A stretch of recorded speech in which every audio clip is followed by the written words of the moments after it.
If we humans are part of the nature, then why what we do is not considered natural? Choral voices. Lost again. What happens when humanity exploit things that are beyond understanding? The coral. It's my family. My brothers and sisters. Necessity is the mother of innovation, and that innovation is fueled by resources. But what happens when the necessity is replaced by greed? The coral's rising. It's building up faster than I'd expected. Before I played Armored Core 6, I was just hyped for a adrenaline rush mecha action game. But now that I have completed the entire game and got all the endings, it makes me question humanity. A game that I never cared for because of its story or lore ended up becoming the game with one of the deepest stories and meaning behind it. Armored Core 6 brought up some sort of ethical clashes that I saw in this current world. So let me tell you about them.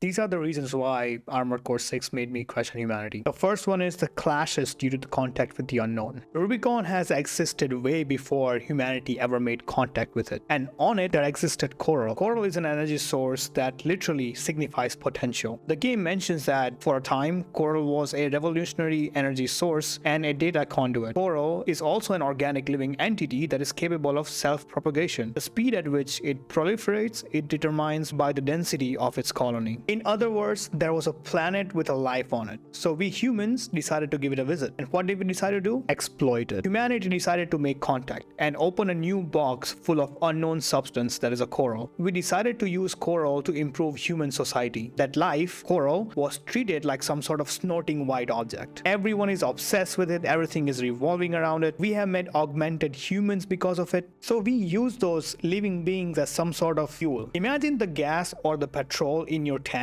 is alive and you are burning that thing alive just so your machine can power up and you can go somewhere. So coral decided to fight back by growing exponentially. So we said, oh, it's growing too fast, it's mutating too fast. If it does it too much, it can be a threat to humanity. So yeah, let's just kill it. So humans made the fire of Ibis and then they burned everything to ashes. Not only we went to a planet full of life, exploited, and later when it fought back, we completely destroyed the place where they used to live. I do like Walter, but the whole narrative about just killing coral, maybe do your research before you go around exploiting things. The point I'm getting here is, this signifies the extreme nature of humans when it comes to interacting with a foreign substance or entity. Our conveniences, fear, and the pleasure puts a blind eye to other suffering. Whether it be a pleasure of using coral to power up different augmented humans, or a fear of it fighting back and us not being able to survive, or the convenience, or technically the potential. When others fight back because of oppression, the cycle of hatred has already begun, and it will engulf everything, every living being, the atmosphere, the living habitat, everything. It may have been avoided if we just did a little bit of research. And going forward, if we cannot do that, if we cannot understand others' pain and have a little bit of sympathy towards it, we are doomed. Now, I am not saying if it is moral or immoral to do these things, but when you bring suffering to a living being, they cannot tolerate it for so long. They're of course going to fight back. Yes, there is a question about morality, that you shouldn't be going around making people suffer. But at the same time, that you don't even know the power and the potential of the people you're making suffer, then that just opens up a new can of worm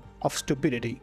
Second is power and control. So we know that there are multiple corporations in this game. The entire game is a cat and mouse case of power and control. We as a mercenary get to witness all these corporations struggle for power, stab each other in the back, manipulate the resources, team up, and technically play a game of chess and politics. It's actually a good drama if you ask me. This also highlights a fundamental characteristic of humanity: control, and what extreme extents we go to achieve it or keep it. Be it taking lives, destroying the planets, genocides, a lot of things. Humanity loves control. But why do we like control? Is it from pure greed, or is it from the desire to survive? A corporation can have a desire to survive in the market, and that's why they want to control the entire marketplace, so they can never go out of business. The fear of them being wiped out gives a desire to control. Hence, to stay in the power among every other corporation in this game, there's one corporation starts extracting the coral. That corporation wins the fight at the end. And at that moment in time, they only cared about staying in the power. They forgot about the suffering that they are causing to the coral, which is a living entity on the planet. But as we see with Air and her relationship with coral,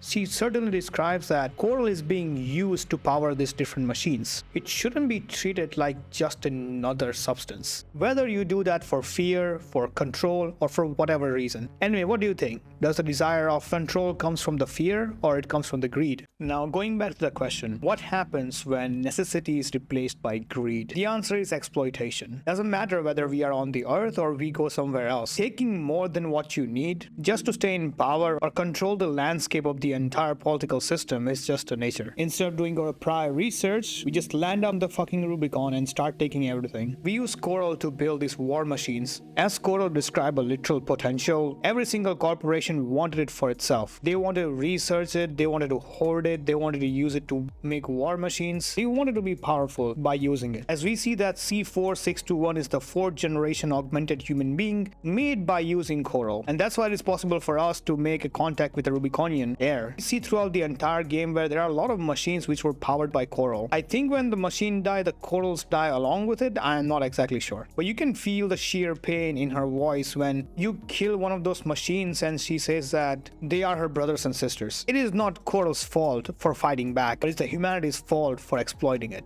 I took an elective during my university. We were studying an argument by a philosopher, an author called Elliot Sober. He argued that if humans are part of the nature, why what we do is not part of the nature? Why what we do is called non-natural? One species is able to assert dominance over other. Isn't it just a natural act of dominance of one species over another? So with that context, we go into Rubicon and exploiting and domesticating corals should be natural, right? It's just a natural play of dominance, right? But my counter to that is that we cannot compare human beings to other species, and we cannot justify our action based on the actions of other species. We are different and we possess a special gift that others do not. I do agree that we are part of nature and what we do is natural, but we cannot justify the mass suffering based on our action. Other species cannot go around destroying the entire species in a genocidal way in a very short time. We humans possess an ability that is so powerful that can change major course of events and can literally disrupt the balance of the entire planet. One of the examples would be we can develop the weapons of mass destructions and completely devastate planets, and that ability is our rational brain, and we humans are capable of using it to a certain extent where normal standards of ecosystems just go out of the window. And other shortcomings we have compared to other animals, we can also develop solution to those shortcomings. A grizzly bear cannot fly, right? Also, we humans cannot fly, but we humans can make an aeroplane and transport ourselves from one place to other. A grizzly bear cannot make an aeroplane, invite other grizzly bears, and pull up to a tribe of polar bears and have a war. They can't just pull up with Fangs 47 and paw bullets via air taxi.